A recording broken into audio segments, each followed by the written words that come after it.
ayer sobre cómo es este proceso de reconocimiento o qué es lo que hace el receptor o el linfocito T para reconocer lo que le está mostrando la célula presentadora de antígenos.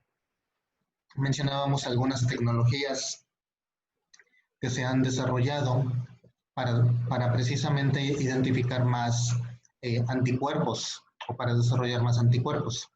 El anticuerpo es el receptor del linfocito B, el TCR es el receptor del linfocito T. Y bueno, hay muchas variaciones, muchas cosas que se podrían comentar. Les voy a compartir aquí esto.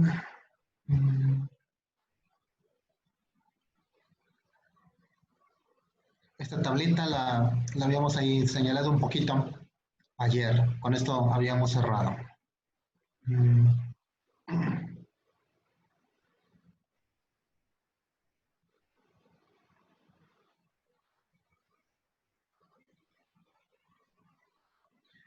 Y pues bueno, nada más se señalaban allí algunos ejemplos de anticuerpos monoclonales que se han desarrollado para tener cierto efecto en algún tejido o en algún proceso y pues bueno, contra qué enfermedades es contra lo que se ha desarrollado. Ejemplos hay muchísimos, esta es una tabla nada más meramente para ejemplificar y no necesariamente formativa o informativa. También habíamos comentado sobre esto, que ya casi acabamos entonces. Respecto a las inmunoglobulinas, cómo están constituidas, cómo funcionan, y el receptor que llega, el receptor del TCR que se muestra. Aquí es donde dice unión del antígeno, van a notar que mencionan allí que está compuesta por 3, dice CDR. Estas moléculas o estos fragmentos CDR o regiones determinantes de complementariedad es lo que también se llama como regiones hipervariables.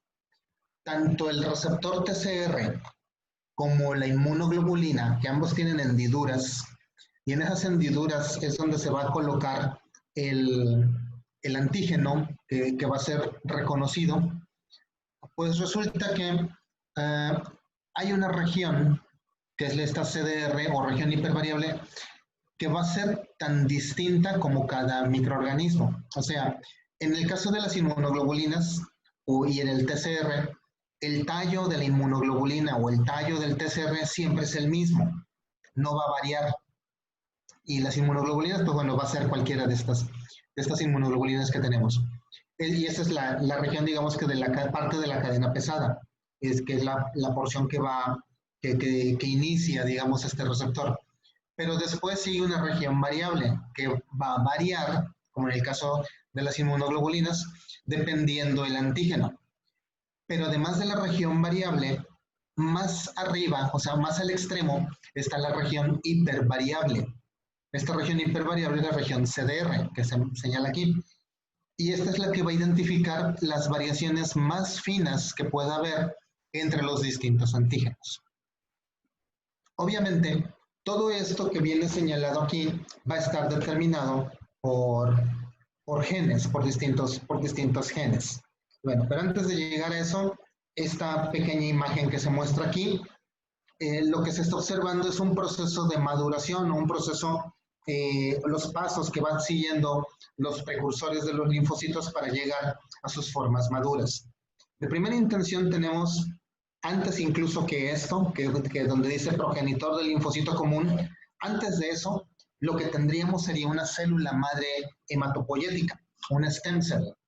Estas células stem cell que están expresando CD34 son las que están originando todos los precursores de todas las líneas de nuestra sangre, de todo lo que viene directamente, no solamente linfocitos, también hablamos de los monocitos, también hablamos de distintas células dendríticas, de macrófagos, glóbulos rojos, obviamente, plaquetas, o sea, la célula madre totipotencial es la que nos va a originar todos estos precursores.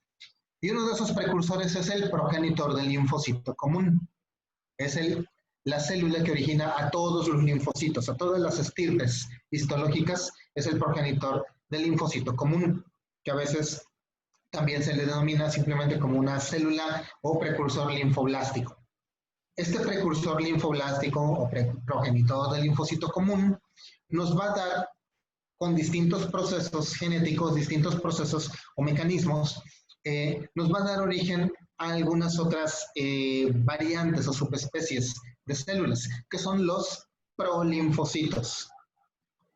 Dependiendo de lo que se necesite, se generarán prolinfocitos B o prolinfocitos T. Además de esto, de estos prolinfocitos B y prolinfocitos T, estos ya van a empezar a expresar algunas, aquí lo mencionan como prereceptores, o sea, son realmente estructuras proteicas donde se van a en la membrana, donde se van a anclar los receptores de los ya cuando sean células maduras.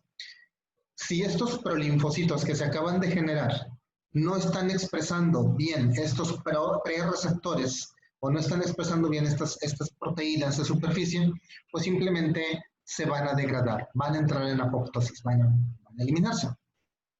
Sin embargo, si todo sale bien, si es como debe de seguir este proceso, pues entonces el prolinfocito B y el prolinfocito T seguirá su proceso de maduración, seguirán sus distintos procesos metabólicos que debe de presentar hasta que comiencen a generarse los primeros receptores, que ya estaríamos hablando ya no de prolinfocito, sino del prelinfocito. Prelinfocito B o bien prelinfocito T. O sea, antes del prelinfocito está el prolinfocito. Eso es a lo que estaríamos señalando. Los prelinfocitos suelen comenzar a expresar las primeras cadenas del receptor. O sea, digamos, lo que serían estas cadenas iniciales que van a ir adosadas a la membrana de los linfocitos. Entonces, estos serían los prelinfocitos, los que van a expresar apenas la primera parte del receptor. Llámese receptor TCR, llámese receptor inmunoglobulina. Cualquiera de los dos es el prelinfocito. Estos prelinfocitos, a su vez, tienen la capacidad de seguir entrando en mitosis, se siguen multiplicando. Si no expresan bien estos receptores o simplemente no los expresan, pues nuevamente hay una selección negativa. El linfocito, ese prelinfocito, se va a estar eliminando, se van a destruir, dejando solamente aquellos que sí estén expresando esos pequeños fragmentos del receptor o esas primeras partes del receptor. Posteriormente, el linfocito sigue madurando. No le llamaríamos propiamente un linfocito maduro, me refiero a sigue adaptándose, para no confundir con maduración directamente. Entonces el linfocito sigue adaptándose hasta que llega a la forma que sería linfocito B inmaduro o linfocito T inmaduro. ¿Qué es un linfocito inmaduro? Es un linfocito íntegro, es un linfocito completo. Ya tiene receptor, o sea, ya tiene inmunoglobulina en su membrana como receptor del linfocito B, o ya tiene TCR en su membrana como el linfocito T. Pero el hecho de que tenga el receptor no necesariamente quiere decir que sirva ese receptor. Hasta cierto punto, el cuerpo lo que hace es probarlos. Así como que dentro de este proceso que tiene de control de calidad, se van a probar cada uno de todos los linfocitos que se están generando. Y entonces, estos linfocitos van a entrar en contacto directamente con el timo. Y en el timo, al interior de este, van a ser expuestos a algunas células que van a estar expresando antígenos. Pero esos antígenos no son antígenos patogénicos o no son antígenos microbianos, son antígenos nuestros, son fragmentos de nuestras proteínas. Todo lo que tenga proteína en nuestro cuerpo pues es un antígeno o tiene potencial de ser antígeno y necesitamos que nuestras células reconozcan nuestros antígenos. Entonces, para eso es que se les va a presentar un antígeno nuestro, un fragmento proteico nuestro. ¿Qué va a suceder entonces? Si el linfocito con su antígeno reconoce directamente a este antígeno nuestro, pero ya que lo ensambla, ya es que se une a él, se suelta de él, significa que es un linfocito maduro, es un linfocito íntegro y es funcional, porque reconoció algo nuestro y supo que era nuestro y lo soltó. Entonces, a ese linfocito, digamos que se le da luz verde para que salga del timo y también para que se pueda seguirse multiplicando.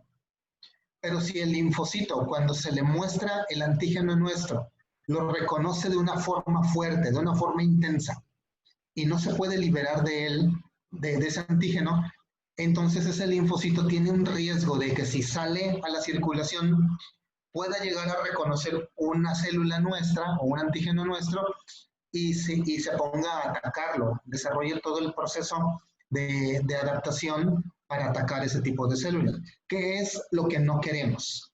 Es un proceso entonces de regulación. Si el linfocito se une a nuestro antígeno, como en la parte de abajo, y tiene un reconocimiento fuerte, una unión muy intensa a ese antígeno nuestro, entonces mejor lo que se hace es eliminarlo. Se manda a apoptosis ese linfocito que se había acabado de crear y pues se elimina. Entonces, es así como nuestro cuerpo, digamos que está capacitando y revisando célula por célula para ver que de verdad tenga, que esté directamente adaptada a nuestro sistema inmunológico o no. Nuestros linfocitos se les muestran algunos antígenos nuestros y deben de reconocerlos, pero soltarlos. Si lo reconoce, pero no lo suelta, pues es peligroso. Ahora, antes de esto, y les dejo de compartir, ahora sí, para continuar aquí platicando con ustedes. Todo este proceso que les comentaba está mediado genéticamente. Hay genes para las inmunoglobulinas, hay genes para los receptores TCR, y no son unos cuantos genes, son varias decenas de genes que se dedican a la formación de receptores de IgG, de inmunoglobulinas y de receptores de linfocitos, de TCR. Estos genes son recombinables entre sí. Y en algún momento, si recuerdan sus clases de genética, y si no las recuerdan, aquí lo comentamos, los genes están formados por exones e intrones. Y los intrones son la parte que no se codifica del gen y que se elimina, y los exones solamente son las porciones que sí van a formar la proteína. Entonces, tenemos muchas decenas de genes de las inmunoglobulinas y de genes de los TCR, los cuales estos genes se pueden mezclar entre sí. Pero además, como cada gen tiene exones y los exones son intercambiables entre sí, cada vez que hay una recombinación de estos exones y cada vez que hay una recombinación de estos genes, se están generando proteínas nuevas. Sirven para lo mismo, pero la conformación es diferente y por tanto los blancos son diferentes.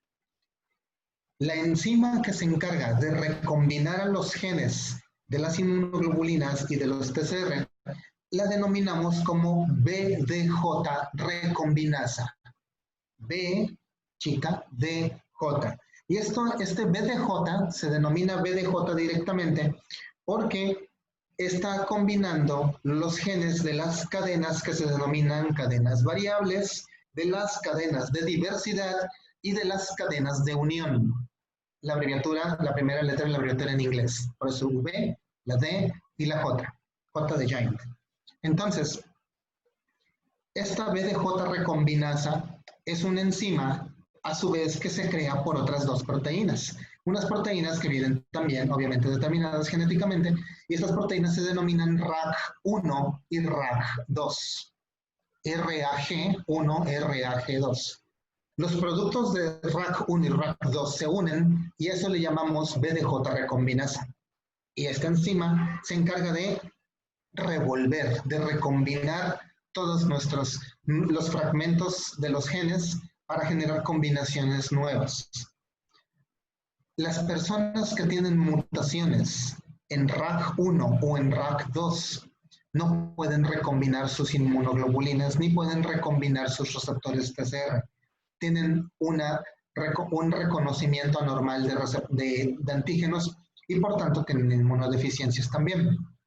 ¿Qué quiere decir esto de la recombinación? Creo que no me acuerdo si al principio o no del curso, pero igual todo esto es repetitivo. Mencionábamos que cada vez que en nuestro cuerpo ingresa un microorganismo cualquiera, aunque no hayamos estado nunca en contacto con ese microorganismo, pues bueno, la célula dendrítica o el macrófago captura, procesa, presenta y lleva hacia los linfocitos para capacitarlos. El linfocito debe de reconocer lo que le están poniendo, el linfocito T.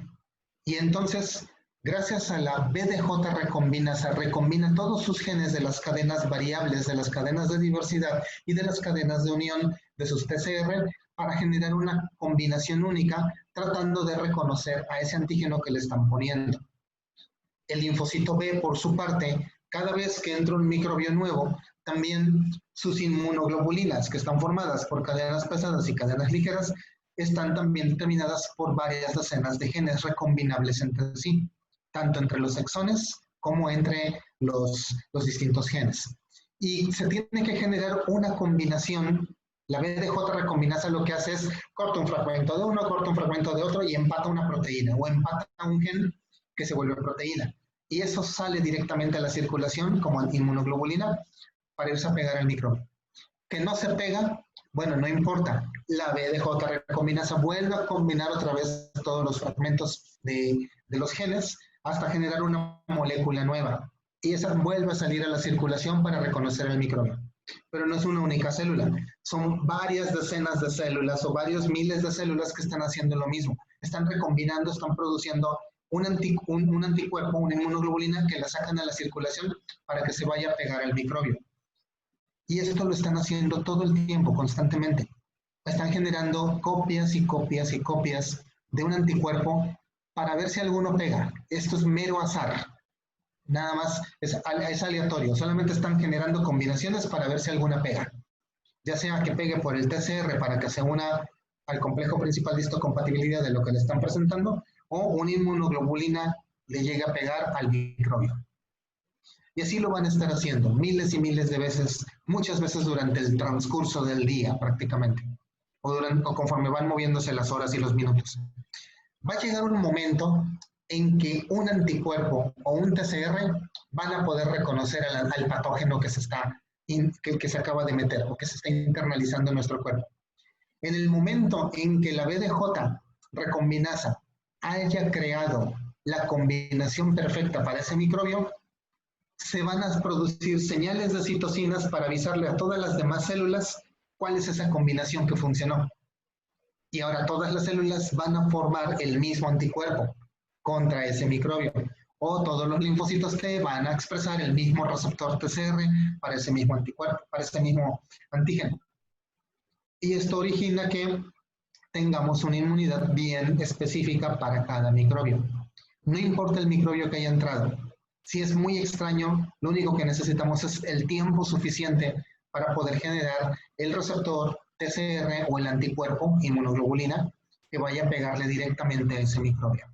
Entonces, obviamente, la generación de anticuerpos es generación de proteínas. Un anticuerpo es una proteína. Y para necesitar directamente de la formación de estos anticuerpos necesitamos consumir proteína. Y cuando estamos enfermos no tenemos mucha hambre. No estamos consumiendo los suficientes recursos. Es ahí donde el cuerpo echa mano de destruir músculo. Comenzar a destruir los músculos para tomar mano de los aminoácidos que van a ser necesarios para formar los anticuerpos. Motivo por el cual cuando nos enfermamos solemos bajar de peso. Pero no solemos bajar de peso en grasa. Bajamos de peso en músculo muchas veces. Entonces, eso es lo que están haciendo. Los genes de las cadenas B, de las cadenas D y de las cadenas J se recombinan entre sí mediante la enzima BDJ recombinasa para generar las distintas combinaciones que hay de los múltiples microorganismos que puedan estar presentándose. Esto aplica para virus, bacterias, parásitos, hongos, toxinas, riquecias, priones, etc. Entonces, cualquier cosa que nos afecte, vamos a generar un anticuerpo. Solo es cuestión de tiempo. Entonces, aquí a veces lo problemático es que el individuo no logre sobrevivir hasta que el sistema inmunológico logre identificar el antígeno, el anticuerpo más adecuado o el receptor más idóneo para llevar a cabo la respuesta adaptativa. Pero es eso lo que está pasando. Y como les mencionaba, entre tantos miles de millones de personas que vemos en el mundo, aunque sea la enfermedad más virulenta que pueda existir, va a haber alguien que va a tener ese tiempo suficiente para generar un anticuerpo y defenderse de la enfermedad. Y como tiene esa genética, aunque se extingan los demás, esa persona podrá seguir heredándola a sus hijos. Y esto es lo que hace que las enfermedades, aunque se presenten años después y en un principio cuando se originaron eran bastante agresivas, inmortales, letales, etc., las nuevas generaciones van adoptando una nueva inmunidad. La gripe, la influenza española, la mal llamada influenza española, bueno, influenza española porque le dio publicidad en los diarios españoles, pero realmente era estadounidense, de 1918, mató a muchísimas personas, 50 millones de personas, o sea, más de 50 veces más las muertes por coronavirus que existen ahorita en el mundo. Entonces, y da miedo el coronavirus para mucha gente. Ahora imagínense que les digan una letalidad 50 veces mayor, que lo que llevamos ahorita apenas es una pequeña parte de todo lo que se avecina. Y fueron 2 años nada más. Y esa epidemia de 1918 a 1920, pues bueno, bastante agresiva, fue H1N1. Fue el mismo virus de hace 10 años, H1N1. Pero no murieron tantas personas hace 10 años. ¿Por qué? Porque ya estábamos adaptados directamente a ese tipo de virus. La gente que no tenía esa inmunidad sucumbió, murió. Pero aquellas personas que agarraron resistencia o aquellas que genéticamente simplemente tuvieron mejores sistemas inmunológicos para contrarrestar el virus, pues bueno, esas quedaron y somos prácticamente, o muchas personas son descendientes de esos individuos. Y por eso es que no le tememos tanto al H1N1 como la gente de hace 100 años. Lo mismo va a pasar con coronavirus. Entonces, mucha gente ahorita está muriendo, pero en unos años, pues, habrá una inmunidad heredada, una inmunidad además de adaptada por las vacunas. Pero de eso se trata. H1N1 de 1918 resultó ser muy peculiar, porque aquí nos dicen, nos enfermamos todos, pero los jóvenes podrían ni siquiera enfermarse, asintomáticos. Los niños, un síndrome inflamatorio esperado, pero los que se mueren más son los adultos, los más débiles, dicen. Los ancianos y las personas con comorbilidades.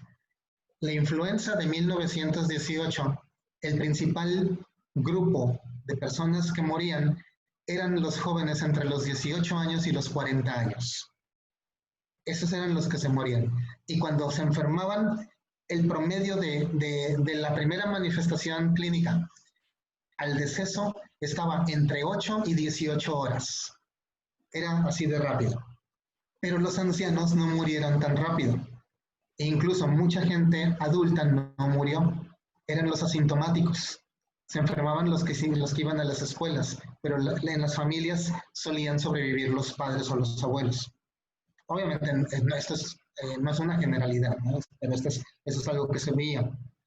De allí que se habla que la única explicación para que haya sucedido eso, que murieran más los jóvenes y no murieran las personas mayores, era que por ahí de 1860 a 1850 hubo un brote de influenza también, que tal vez no fue tan agresivo, pero también era H1N1 y que posiblemente abarcó a todo el mundo también, pero como no era tan agresivo, pasó desapercibido para los demás, para la mayoría de la gente, y solamente fue confundido con la influenza estacionaria que allí habrá estado presente. ¿Qué quiere decir esto? Que las personas que estaban viviendo en 1918, cuando entran en contacto con el mismo virus o con un virus de características inmunogénicas similares, ya llevaban cierta resistencia que venía de 1860. Pero los jóvenes, las nuevas generaciones, nunca habían estado expuestos a estos antígenos o a esos microbios. lo que ocasionó que la mayor parte de los muertos fueran en esas edades. Entonces, estamos hablando de una época donde no había prácticamente vacunación o era muy escasa. Pero al final de cuentas siempre va a haber gente que va a quedar para continuar perpetuando la especie. Y así va a seguir. Y cuando se acabe coronavirus, seguramente vendrá otro y vendrán otros y muchos más. Es parte digamos que parte de los detalles de la vida. Y entonces de eso tratamos. Pero todo esto, al final de cuentas, el hecho de que nos defendamos, pues viene mediado genéticamente. Y son estos genes, los genes de las inmunoglobulinas y los genes de los receptores SR, que pueden recombinarse mediante esta enzima tan importante, BDJ recombinasa, para generar todas las combinaciones posibles de anticuerpos y de receptores, para defendernos a quien tenga que defenderse, a quien tenga esa ventaja evolutiva de poder sobrevivir. Entonces, va a haber personas que sí, va a haber personas que no. Y de eso trata. Ok, continuamos.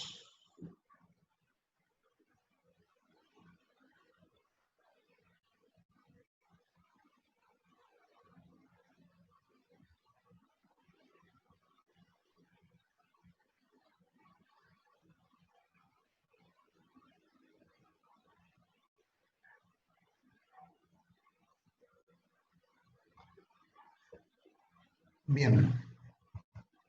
Entonces, estas recombinaciones que suceden para generar a los receptores de los que van a poder reconocer a los antígenos, a los receptores de los linfocitos, pues bueno, están mediadas genéticamente, como mencionábamos. Y esta capacitación para saber si, como en la imagen anterior, si el linfocito es apto o no apto, o sea, si va a ser seleccionado de manera positiva o negativa, pues va a depender de que también reconocen a los antígenos. Si nada más no reconoce el antígeno, pues no tiene ningún tipo de caso que exista, ¿no? No hay razón, no hay motivo de la existencia de mantener un linfocito que no reconoce antígenos. Entonces se elimina. Pero si lo reconoce y también lo reconoce de una forma muy intensa, pues también hay que eliminarlo. No necesitamos linfocitos que estén reconociendo de manera intensa nuestros propios antígenos. Y si lo reconoce, pero lo reconoce de una forma débil, entonces ese linfocito sí es apto y sí se va a seleccionar positivamente. No sé si me estén entendiendo este concepto de que hemos estado platicando de que para que se lleve a cabo la respuesta inmune, pues el linfocito debe de reconocer al antígeno con la célula presentadora del antígeno. Se entiende que pues, se deben de agarrar bien. Y entonces, ¿por qué aquí estamos diciendo que se tienen que agarrar de forma leve? O sea, se tiene que agarrar pero soltar, y eso significa que es bueno, o que eso significa que sí debe de proliferar. Esto lo comento porque lo que le están presentando al linfocito para probarlo son antígenos nuestros, son antígenos propios, y esos no los debe de reconocer de forma tan intensa. Los antígenos microbianos, eso sí, se debe de unir a ellos y los debe de atacar, pero los antígenos nuestros no. Por eso es que solamente van a ser seleccionados positivamente, es decir, solamente se les va a permitir salir del timo y que se sigan multiplicando aquellos linfocitos que reconocen a nuestro antígeno, a nuestra proteína, pero la sueltan, o sea, reconocen que es algo nuestro, y por eso es que no van a llevar a cabo la respuesta inmune contra eso que es nuestro. Y si sí lo reconocen de una forma intensa, como si fuera un antígeno microbiano, pues eso es peligroso, porque lo que va a suceder es que ese linfocito, cuando se salga, se va a ir a pegar un tejido nuestro y va a llevar a cabo la respuesta inmune contra ese tejido, razón de muchas enfermedades autoinmunes. Entonces, eso es lo que va a suceder. La célula madre hematopoyética o célula troncal que mencionábamos produce el prolinfocito directamente, es que aquí le denominan prolinfocito doble negativo. ¿Por qué doble negativo? Porque es un linfocito T, pero no estamos diciendo si es un cooperador o si es un citotóxico. Todavía no se sabe allí. Entonces, ni está expresando CD4 como los helper, como los cooperadores, ni está expresando el CD8 como los citotóxicos. Por eso el prolinfocito T decimos que es un doble negativo. No está expresando ninguno de los dos.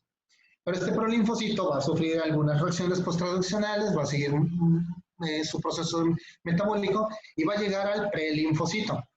Y este prelinfocito ya está expresando el TCR, ya está expresando alguna de estas moléculas de la base que les mencionaba anteriormente, digamos que el tallo del receptor TCR.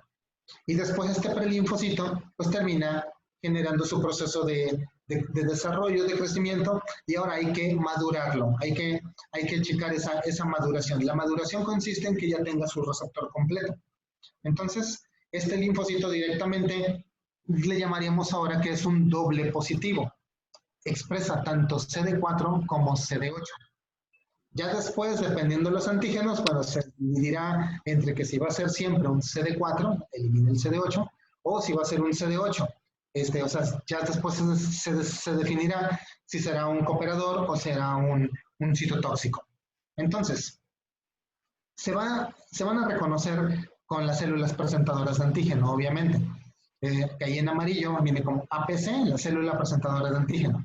Y allí viene un error. Allí está mencionando timocito, es linfocito. Lo que estamos mostrando es un linfocito, no un timocito. Está sucediendo en el timo. Claro que hay acciones directamente del timo que están participando, pero no es un timocito. El que está expresando el TCR es el linfocito, el receptor de célula T, el linfocito T. Entonces, en la parte de arriba de nuestra imagen, lo que estamos observando es la selección positiva. O sea, cuando sí debe de pasar lo que debe de pasar. Se está presentando un antígeno al linfocito, pero si vemos la célula presentadora de antígeno en el recuadro 1 o en el recuadro superior y en el recuadro de abajo, y el complejo principal de histocompatibilidad que se está mostrando es diferente. Uno es en verde y otro es en amarillo, porque uno es completo, digamos, está completo, que es el complejo principal de clase 2, y el de abajo es el complejo principal de clase 1. Ya dijimos que el de clase 1 se encuentra en todas las células de nuestro cuerpo, el de clase 2 lo expresan solamente las presentadoras de antígeno. Entonces, lo que se está haciendo es que se está presentando un antígeno nuestro directamente, y lo tiene que reconocer el linfocito con su receptor TCR. Ya lo reconoce y ahora pues simplemente lo suelta, lo libera. Esto indica que funciona ese linfocito, puede reconocer, puede discriminar lo que es nuestro para no atacarlo, y entonces, pues bueno, se le da luz verde, puede salir y puede seguir proliferándose. Entonces, ya lo tenemos como un linfocito CD4, si lo que está reconociendo son moléculas de complejo principal de clase 2, o linfocito CD8, citotóxico, si lo que está reconociendo son moléculas del complejo principal de histocompatibilidad de clase 1. Esas son las diferencias que ya habíamos comentado en el capítulo 3. Entonces, pero si ponemos al linfocito para que reconozca el antígeno y resulta que el linfocito no hace nada, ahí le están presentando el microbio, le están presentando la proteína o el fragmento de proteína, y el linfocito no reacciona, pues entonces no sirve, no tiene razón de que esté allí presente, se manda a apoptosis ese linfocito. Llegará otro para seguirlo capacitando. Este es el proceso de capacitación que le sucede a todos y cada uno de nuestros linfocitos. También, si resulta que el linfocito reconoce de una manera intensa, ahí dice reconocimiento fuerte, ya sea de clase 1 o de clase 2 del antígeno que se le está mostrando, pues bueno, decíamos que eso tampoco era bueno, y el linfocito también se manda a eliminar. Eso es directamente la capacitación de nuestros linfocitos. A todos los linfocitos les sucede eso.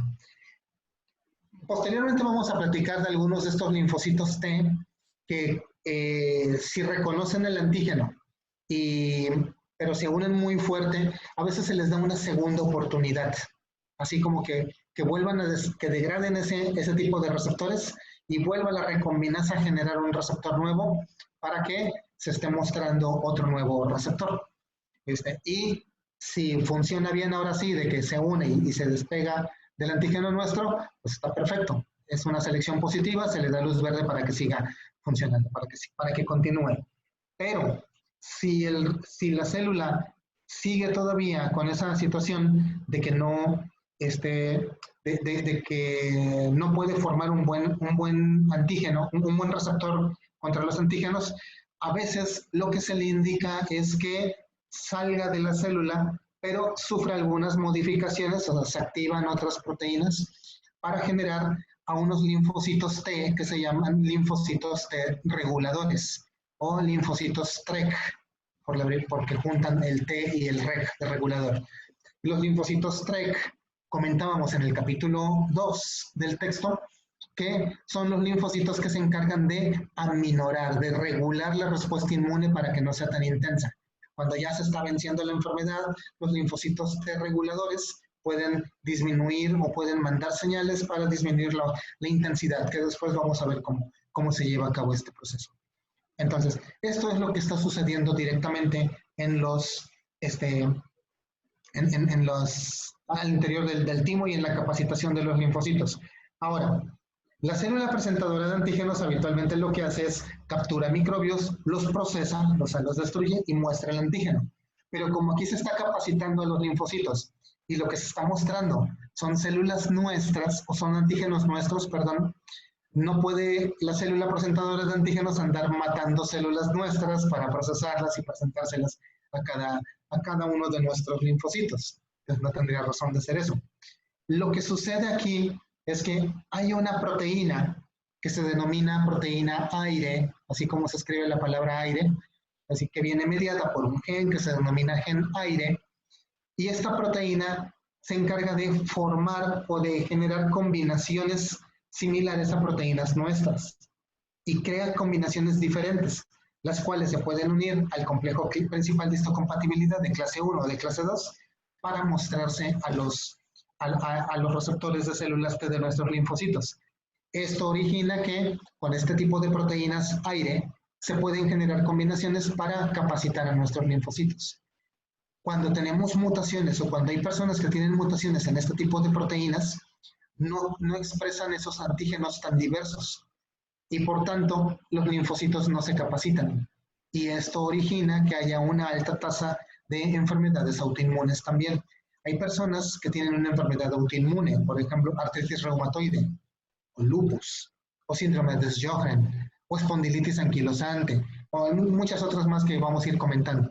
Pero también hay personas que tienen 2, 3, 4 o hasta 5 enfermedades autoinmunes simultáneamente. Y no es casualidad, son problemas de la capacitación de los linfocitos.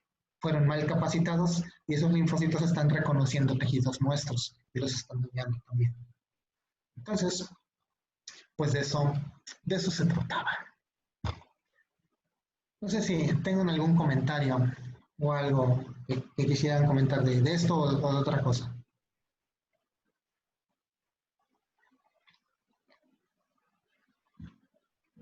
O los dejé ya tan atarantados que no quieren comentar nada. Sí, esa es la opción. ¿Esa es la opción? Ok. Tomo esa. Muy bien.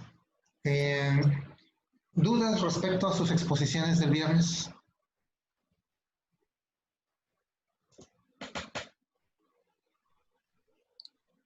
No. Había dicho que no tenía límite de diapositivas, ¿verdad? No hay un límite de diapositivas. Incluso tienen un límite de tiempo. Por lo menos deben de tardar 40 minutos. 40 minutos. Ajá. Okay. ¿Sí? Entonces, Sí. y van a tocar cosas como algunos antecedentes históricos que siempre son interesantes, pero definición de la enfermedad y lo más importante, la fisiopatología. Si hacen una exposición, pueden hacer una exposición muy bonita, muy elegante, con muchos detalles, muchas cosas, muchas novedades, pero si no explican qué es lo que originó la enfermedad, cuál fue el proceso inmunológico que se vio dañado y que se afectó para generar la inmunidad, entonces realmente no había razón de ser de la exposición. Lo importante es que puedan reconocer qué falló en el sistema inmune para que se presentara esta enfermedad. ¿Qué sucedió? ¿Cuál fue la fisiopatología? Eso es lo importante que deben de saber. Gracias. Muy bien. ¿Algún otro comentario? Doctor, ¿sí? ¿el ensayo es para mañana antes de las 12? El ensayo, ay, ¿cuál ensayo? Perdón. El de los citocinas, creo. Siempre son para el viernes a última hora. Siempre Ay, cualquier tarea siempre es para el viernes a última hora. No sé si por ahí creo que ha de estar mal tal vez el horario Es que está mal. y les ha de estar señalando como que tienen hasta hoy para entregarlo. Lo voy a corregir en un momento. Es que así como que cuando calendaricé las entregas de tareas, eh, obvié poner el horario, dando a entender que pues si pongo una fecha, pues yo entiendo que es toda esa fecha completa. Y al parecer la plataforma indica que si pongo yo una fecha, como para fecha de entregar, se refiere al último minuto de la fecha anterior, considerando la fecha que pongo como que ya es el día inhábil. Entonces, por eso es que quizá les está pareciendo como que ya están próximos a cumplirse el horario. Por eso sí, hasta mañana. gracias. Bueno, hasta el viernes, perdón.